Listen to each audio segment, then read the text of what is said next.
broke like a joke, while some other people are waking up and deciding which cars to drive depending on which one has the massage seats on the driver's side. We're struggling to pay our bills, while other people order steaks that could pay your rent and my rent too.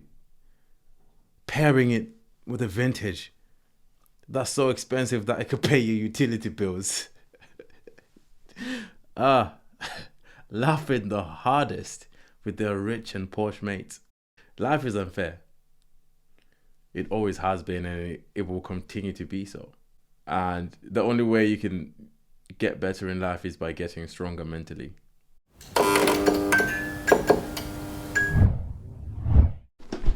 Hello, hello. It's me again, the indoor hat wearer. No, thank you for watching. So previously I spoke about setting intentions for the year ahead, and one of the things that helped me was sort of switching my identity. I'll speak about that later, but first I want to say I am currently in the process of unlearning so many things, and one of the major things that I am unlearning is that you know, money is the root of all evil, rich people are dodgy, or that the rich people have done something off or dodgy, and that they step on people's backs to get to where they are. And you know what? I think the person who started that rumor or that saying, that's the evil one, because money is important. Money matters, and money will provide us with options. And the only difference between those people who are well off and people who are not so well off is the fact that they really do work hard and they set themselves apart. They're action takers. They take a lot of action. And the reason why I say money matters as well is because with money, you can help people who are in a less fortunate position than you yourself. So in some ways, you're giving back, right? So money does matter. And it's not as if someone sat there and said this to me. It's just the portrayal of rich people. I'm sure you get it anyway. So one of the things is that you're not going to keep money if you have too many vices. Translation: alcohol, women, gambling, shopping, all those habits. If you indulge in those too much, you're just not going to keep money. It's like shopping to get yourself into circles that are not even in your tax bracket. That's going to get you in trouble. Right? Learn your tax bracket and just stay in that.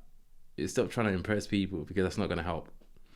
Anyway, I mean, I suppose also the trouble begins when you start suggesting to people that, maybe you should cut down on the alcohol or smoking. It becomes a game of, don't tell me what to do, blah, blah. It's like, oh, all right, calm down,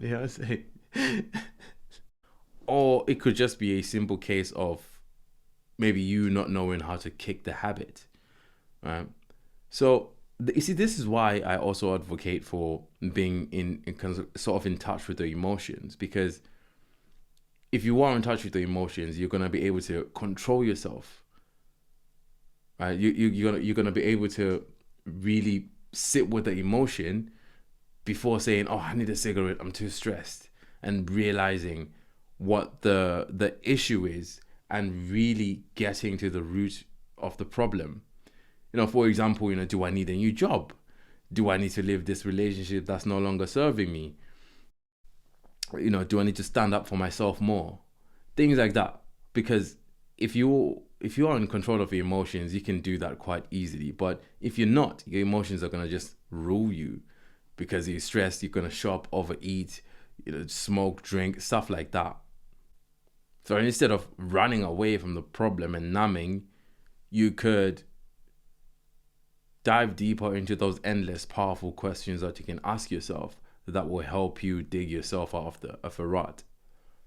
It's much better than just drinking too much and then complaining about it to anyone who can listen. That's disgraceful. You don't want to do that.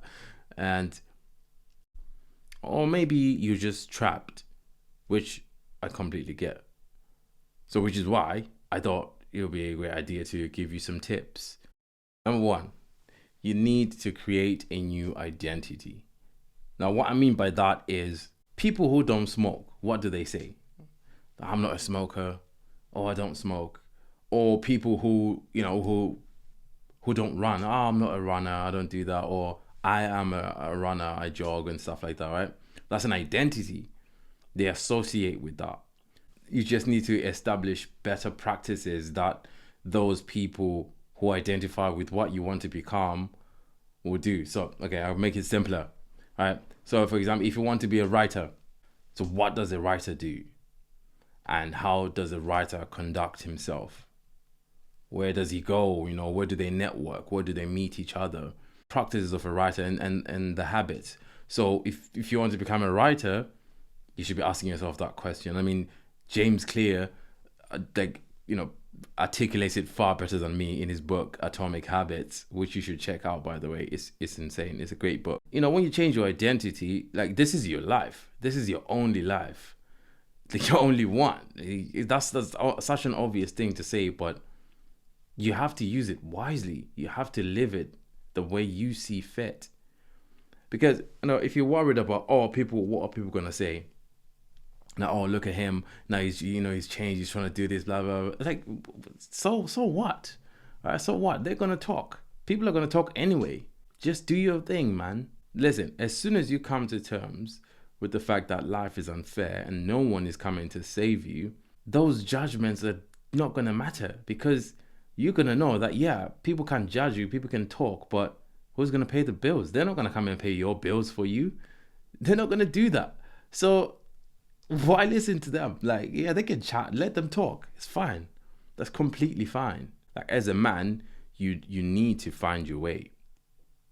Look, I'm not saying start a podcast or shoot videos or something like. No, I'm just saying, like, find what you're good at, what you are good at that other people aren't so good at, that you can do easily, and what you enjoy as well. I mean, and I know it's very cliche, do what you love or whatever. Yeah. But what you want to do is just find what you're good at, what comes easy to you, and then figure out how to use that to solve other people's problems. The money will come. Don't worry too much about the money. The money will come. Yeah. But if you do figure out that aspect of it, the money will come. And I'm sure whatever you're good at, someone somewhere is probably at a position where you want to go. So what you want to do is find people who are in that position and then just mirror them. You don't even have to speak to them. Just watch them and follow them. Follow the trail. Tony Robbins says success leaves clues. So always, if you look for it, you will find it.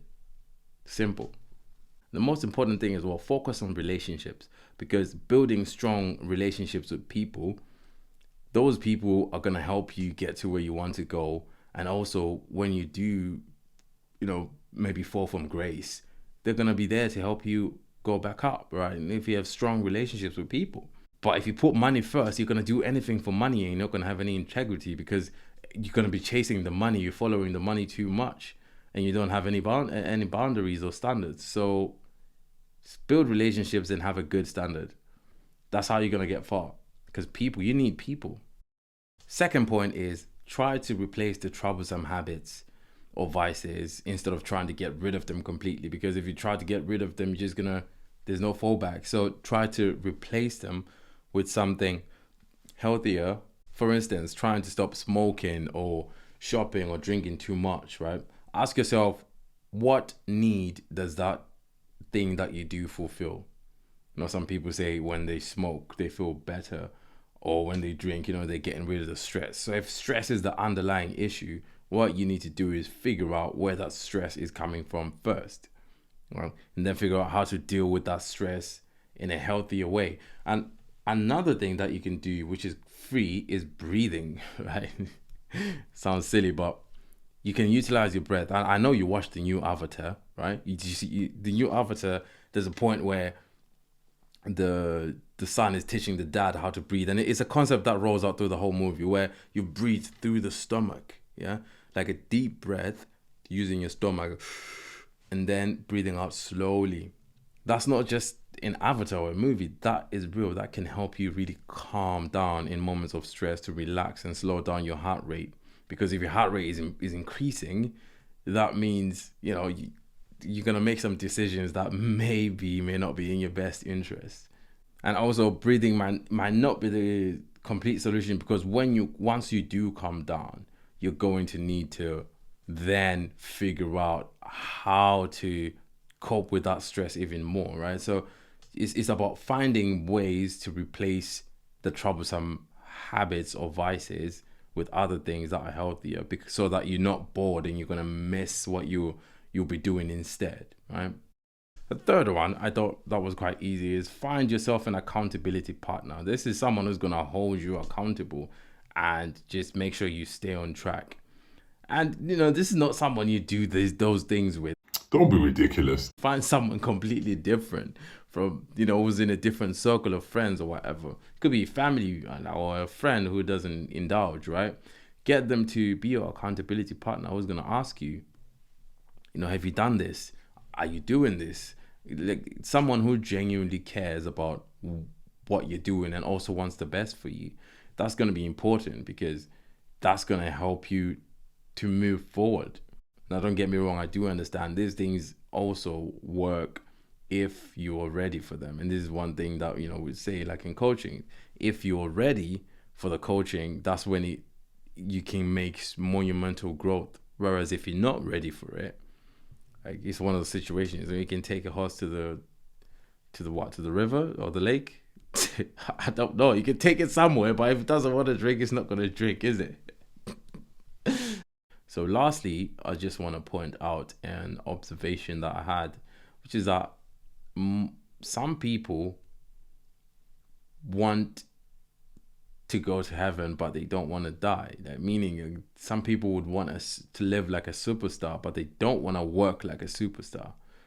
Now, do you know how long it takes to make a hit? It's not just, sometimes it's a fluke, and we know artists who make a one-hit wonder, but to really be a consistent superstar, you need to embody it and live in the studio for days, weeks, sometimes even months, just in the studio.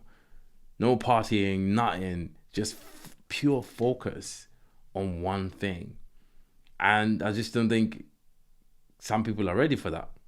They just want the result, but they don't want to go through it. So Kendrick Lamar once said, you get to the point that you spend so much time in the studio and you sleep in the studio that you know what someone smells like when they wake up. That's so close. How close do you think you have to be to someone who's not your spouse to kind of get that feeling? You're in there. It's work, but most people don't want to work. And we haven't even talked about privacy. The privacy you're gonna lose. You're not going to be able to go anywhere or do anything, because anything you do will be now it will be scrutinized, right, by the governments, by the media, because you're a superstar, right? You're famous, so you're influential, so they're going to want to keep an eye on you. So you have to ask yourself, are you ready for that sort of pressure? Can your mind handle that pressure? And if the answer is yes, then go for it. And some people can't even handle a negative comment on their selfies or whatever on the videos. And you think you're gonna handle paparazzi. Oh, get out of here, man. Nah. Sometimes you just have to know yourself. The glitz and glamour, they look good, but it's not for everybody. Manage the little you have. That's the only way you're going to be able to manage a lot. Because if you can't even manage your salary, how do you think you're going to manage millions? Anyway, thanks again for watching. Don't forget to like, subscribe, and share. I will see you on the next video, my friends. Until next time.